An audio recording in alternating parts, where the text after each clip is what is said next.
Fala, consciência! Tudo bem com você?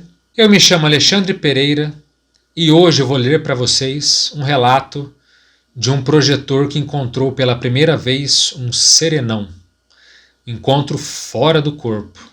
Mas antes disso, eu peço que você curta o vídeo e se inscreva no canal se você tem interesse por temas como experiência de quase morte, expansão da consciência e temas transcendentes. O relato que eu vou ler para vocês aqui é o primeiro encontro do professor Valdo Vieira, que foi um exímio projetor, um exímio experimentador das experiências fora do corpo com lucidez. Ele escreveu um livro chamado Projeções da Consciência, onde há 60 relatos de experiências fora do corpo.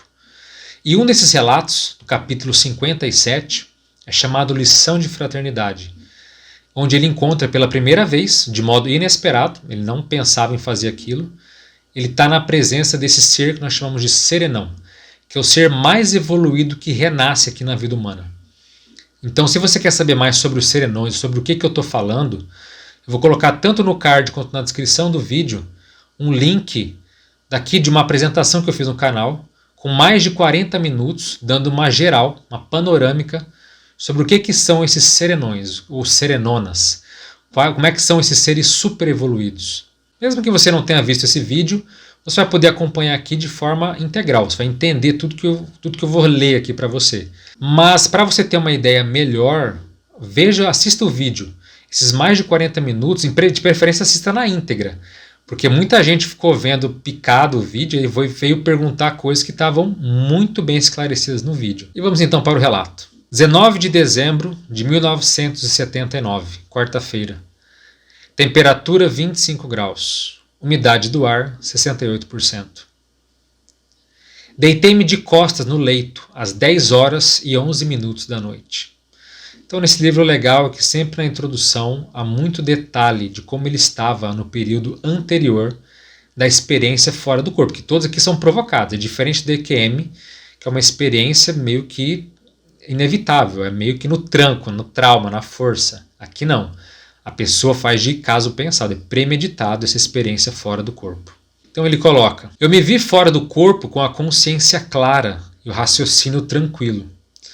E fui conduzido a uma longa distância por um amigo, até junto de uma consciência extrafísica, ou seja, alguém que já morreu, né? Noutro país e noutro continente, que me recomendou apenas segui-la, confiantemente, por onde ela fosse, sem sair de perto. Então veja, ele simplesmente se viu fora do corpo, e uma consciência extrafísica, né, um amigo, um espírito, uma alma, um ser desencarnado, o termo que você preferir, nós chamamos de consciência extrafísica. Então esse amigo falou, eu vou te levar para uma consciência, uma pessoa, tá? E você apenas siga ela. E não falou mais nada. Então ele não sabia que ele ia encontrar um ser, né, classificado aí como serenão.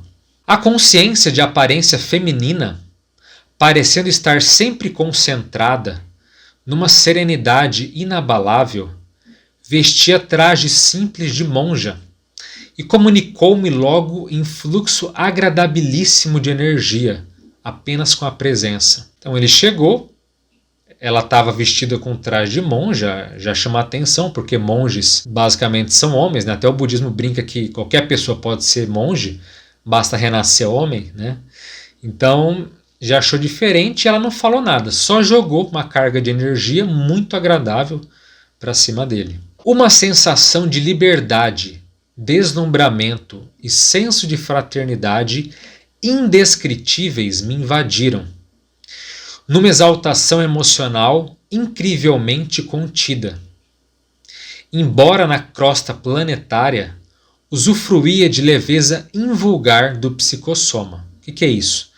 Então, o psicossoma é o corpo, é a réplica que você está fora do corpo. Então, é chamado por muitos de perispírito, de duplo astral, corpo astral, enfim, a alma, alguns chamam de alma, né?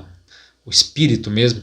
Então essa réplica, que é o psicossoma, o corpo emocional, ele estava muito mais leve, mesmo estando num ambiente muito próximo da Terra, que em geral é difícil até voar ou volitar nessas condições. E olha o que ele coloca. Senti logo que estava diante de uma consciência de elevado nível evolutivo. Tudo em seu ego transpirava harmonia e bem-estar. No entanto, daí a pouco viria a saber. No íntimo sofria, tinha compaixão pela dor humana. Paradoxo, né? Ela sofria por compaixão, mas isso não a perturbava. Ela continuava com uma serenidade profunda. Experimentei, nas entranhas do eu, a dor de todo o mundo ao tentar aproximar-me ainda mais da psicosfera daquela consciência extraordinária.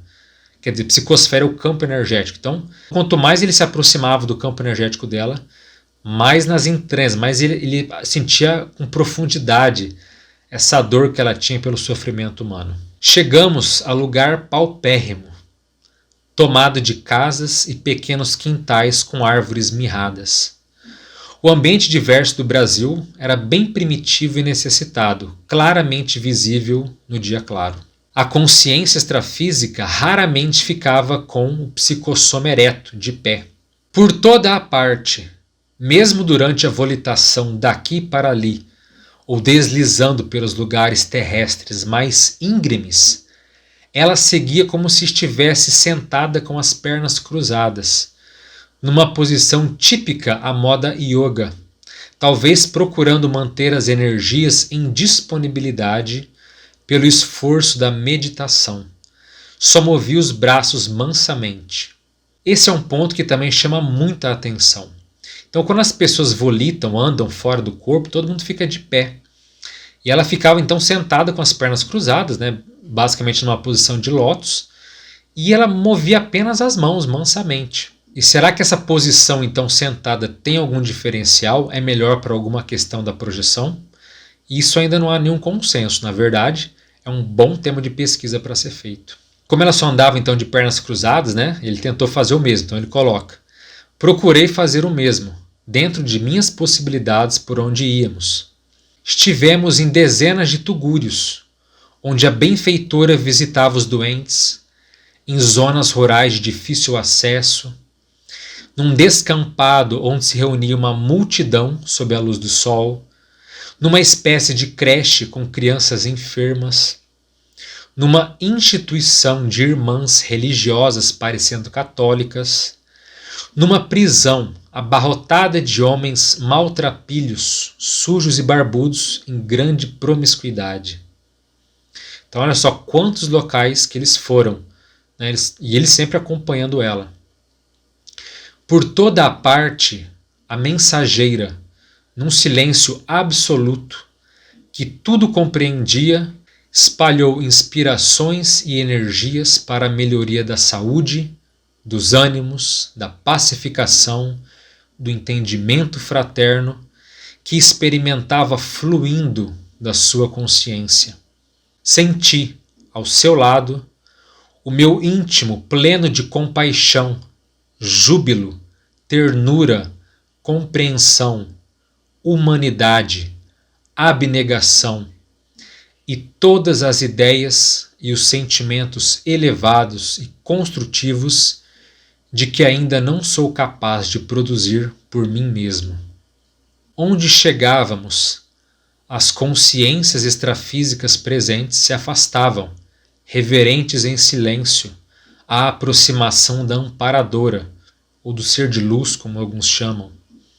Inclusive rebeldes, assediadores e enfermos mentais. Ou seja, até os assediadores, os obsessores, os encostos, os doentes, até mesmo esse pessoal super perturbado, quando sentia a presença muito forte, muito, né, benevolente das energias dela, não falavam nada, simplesmente se retiravam. Não presenciei nenhuma confrontação energética, habituais aos trabalhos de desassédio e assistência extrafísica. Então o que ele quer dizer com isso? Quando a gente lida com consciências doentes, enfermas, esse desassédio, essa desobsessão, esse tirar, né, essas consciências perturbadas, em muitos casos há uma confrontação. Então há ameaças, essas consciências brigam, às vezes energeticamente é um confronto, sabe? No sentido de mesmo de ver quem tem mais força, ou a pessoa fora do corpo conseguir implementar um padrão, sabe, para tirar essas consciências. E aí o que chamou muito a atenção foi que justamente não aconteceu nada disso. Só a presença forte, com esse padrão de energias que ela tem, todos os enfermos e perturbados simplesmente se afastavam. Ninguém vinha brigar, ninguém vinha se xingar ou se queixar, nada disso. Só a presença dela diluía tudo que tinha de negativo nesses ambientes. E ele continua. Parecia que chegava com a emissária do bem, uma varredura dos infortúnios, enxaguando com água viva as consciências e os elementos. É fantástico o poder do amor puro. Não sei expressar sinceramente a profundidade do que vivenciei durante a excursão com essa amparadora, verdadeira trajetória de luz e paz. Quem lê os textos do professor Valdo Vieira, ele tem sempre um linguajar muito técnico, muito preciso. Então você vê que a experiência foi tão marcante, porque até a própria forma dele falar de amor puro, de todos esses sentimentos que ele teve, você vê como destoa da realidade, ou do que ele estava acostumado. Então, pela própria linguajar, você vê que é completamente uma experiência totalmente ímpar. Intriga-me o fato de que nada perguntava, somente socorria. Já chegava sabendo tudo, a respeito de todos, melhorando consciências e ambientes como se fosse por mágica. Ela dispunha de metodologia precisa para auxiliar, colocando-se acima de todas as desavenças, rótulos, fronteiras e emoções terra a terra, como se for uma bênção que se projetou do infinito e materializou-se ali, em meio ao sofrimento e à incompreensão. Mais uma vez, os fatos extrafísicos confirmam: o emocionalismo constitui desequilíbrio involução, e a serenidade atesta o equilíbrio evolução. Estranho, mas o amor puro é tranquilo. Ou seja, quando a pessoa diz assim, eu sempre estou muito emocionada, estou muito emotiva, eu choro por qualquer coisa. Então, essa emoção terra a terra, como se chama, é isso que ficou claro para ele que isso não é evolução. Então, todo tipo de raiva, de cólera, essa emoção mais primitiva, mais bicho, tem nada a ver com evolução, isso é involução. Então, o que ele coloca? Que a serenidade plena, isso sim é o equilíbrio, é a evolução, é o padrão dos seres mais evoluídos. Então, para a gente chegar nesse nível, a pessoa tem que abrir mão desse emocionalismo, tem que abrir mão de gostar dessas emoções ainda, sabe, muito primitivas, muito grosseiras, que a maioria de nós ainda tem. E não posso esquecer aqui um incidente. Ao avistar algumas criações humanas negativas, junto a uma construção, em meio às quais distingui cartazes e alguns instrumentos parecendo armas, ela estendeu simplesmente os braços e, em segundos, todo o material ardia fisicamente num fogo brando, que se apagou logo e toda a parafernália dos trastes humanos desaparecera, ficando em seu lugar as manchas escuras das labaredas. Vocês entenderam o que aconteceu aqui? Então, nessa construção tinha armas. Ela simplesmente estendeu os braços, em questão de poucos segundos, ela desmaterializou arma feita de aço. E não foi com dificuldade, foi de forma fácil. E o professor Valdo coloca que isso foi uma coisa assim totalmente chocante de ver ali, sabe, sendo feito na frente dele. E ele continua: como explicar o fato e enquadrá-lo dentro das leis conhecidas? Por isso que a gente diz que o serenão ele derroga as leis humanas, ou derroga as leis da física. Desmaterializar uma arma deveria ser algo, não vou dizer impossível, mas pelo menos muito difícil. Não fazer algo assim tão simples, de forma tão fácil. E o acontecimento constituiu a maior prova de que a matéria densa e as construções extrafísicas, ou seja, as construções fora do corpo, são substâncias derivadas da mesma fonte. Ou seja, a matéria aqui humana e as outras dimensões têm o mesmo princípio, a mesma fonte. Falta a nós, humanos, o know-how ou modus faciendi e a energia para operar prodígios, sem nenhuma derrogação dos princípios universais, manipulando a matéria ou vice-versa simultaneamente. Como sempre, a projeção consciente, ou seja, a experiência lúcida fora do corpo, leva o indivíduo a ter contato com graus variados de experiências supranormais, fora de toda previsão. Que energia extraordinária possui uma consciência superior? Quanto esforço essa estrela, usina de energia e assistência, não deve ter despendido para chegar a tal ácume de desenvolvimento? Uma das crianças, com alguns dias de vida, das que estavam no interior da creche rústica, assistida especialmente por ela, recebeu uma transmissão de fatores nutrientes energéticos tão fortes que pareceu crescer de tamanho sob a minha observação. Uma enfermeira, ao entrar, notou a diferença das condições da recém-nascida e saiu para o pátio, alegre, com o bebê nos braços. Vocês entenderam? Então tinha uma criança ali que estava precisando de energia, ela doou tanta energia que parece que a criança cresceu. E quando a enfermeira entrou, ela notou que a criança estava maior, estava diferente, pegou a criança nos braços e saiu para o pátio correndo feliz. Então isso é um fato que você vê, isso tudo de forma anônima. Ninguém ficou sabendo que era esse serenão que ajudou, não teve nada de exposição. Por isso que eu disse lá no vídeo que os serenões fazem um trabalho fantástico, sem reconhecimento, sem aplauso, sem nada. Imagina, por exemplo, se a mãe dessa criança era devota de um santo. A mãe fala, isso foi um milagre de tal santo. Então, quantos, entre aspas, milagres que já não aconteceram por aí, que as pessoas dão um nome e falam que foi por fulano, beltrano ou ciclano, e na verdade foi por nenhuma dessas consciências. Foi simplesmente alguém muito evoluído que apareceu ali, fez ajuda e saiu, sem se importar quem ia levar o crédito, se ia ser reconhecido ou não. Então isso é um fato muito interessante para se pensar e analisar. Quem realmente patrocinou certos eventos miraculosos por aí? Outra criança, nos seus 7 anos de idade, que estava naquela instituição, entreviu a presença da amparadora porque ficou estática, fixando a direção dela, até que, compadecida, ela pôs-lhe a destra na cabeça. A garota sorriu, feliz, e deixou o recinto cantarolando e dançando. Então, nessa mesma creche, outra criança viu, né? Ela colocou a mão na testa da criança e a criança saiu feliz, né? Rindo e cantando. Não ouvi, durante todo o período de vivências extrafísicas, nenhum diálogo transmental. Então, quer dizer, durante toda a experiência, ela não falou absolutamente nada para ele. Nenhum oi, nada. Foi simplesmente o exemplarismo. O exemplo, a condição, o nível que ela tem, que foi a maior lição que ela pôde dar. Então não teve uma única comunicação mental entre eles, durante toda essa experiência.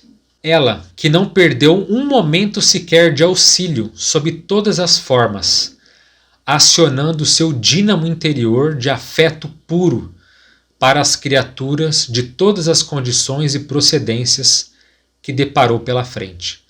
Então vocês viram, eles foram em presídios, foram em instituições religiosas, creche, pessoas enfermas, foram em tudo que é locais, e por isso que a gente fala que os serenões são universalistas, eles ajudam quem precisa, independentemente das crenças ou das ideologias das pessoas assistidas ou ajudadas. Talvez essa tenha sido a maior lição de fraternidade pura que já recebi nessa vida. Ela devia saber isso ao me despedir, em silêncio, apenas com a paz dos meus pensamentos de gratidão. Despertei-me no corpo e verti lágrimas por alguns minutos, quando me lembrei do relógio. A existência humana exigia continuação. Eram 11 horas e 43 minutos da noite. Então ele ficou ali menos de 1h30 nessa experiência com ela. Levantei-me para grafar as reminiscências da experiência que chegaram à minha memória imperturbavelmente nítidas. Então, essa foi a primeira experiência que ele teve com esse serenão, ou essa serenona, como a gente diz quando tem aparência feminina, que ele apelidou de monja, pelos trajes, pela aparência dela. Então, os serenões, eles não têm nome, eles não se apresentam com nome. Inclusive, em um vídeo futuro aqui do canal, eu vou falar dos serenões já identificados até agora. E esses serenões identificados não têm nomes, isso para eles é irrelevante. Então, ele a chamou de monja. E o fato dela ter aparência, ou deles ter aparência masculina ou feminina, é completamente irrelevante. Tá? Para eles, o gênero, o corpo, eles dominam do jeito que eles querem. Então, se a aparência é de homem ou de mulher é uma questão só de opção, mas isso é totalmente irrelevante. E com o passar dos anos, ele teve muitos outros contatos com essa monja. Ele viria a saber, inclusive, que numa vida passada ela chegou a ser filha dele. Então, é uma consciência de todos os serenões já identificados pelo professor Valdo, ela foi a que teve mais entrosamento. Era mais íntima, a mais de casa, como se diz. Mas e você? O que você achou dessa experiência? Você acha que você já pode ter tido algum contato direto com algum desses serenões que estão por aí? Conta aqui nos comentários o que você achou dessa experiência e o que você pensa então desses serenões. Bem, gente, eu fico por aqui. Um forte abraço a todos, as melhores energias para você e até a próxima. Valeu!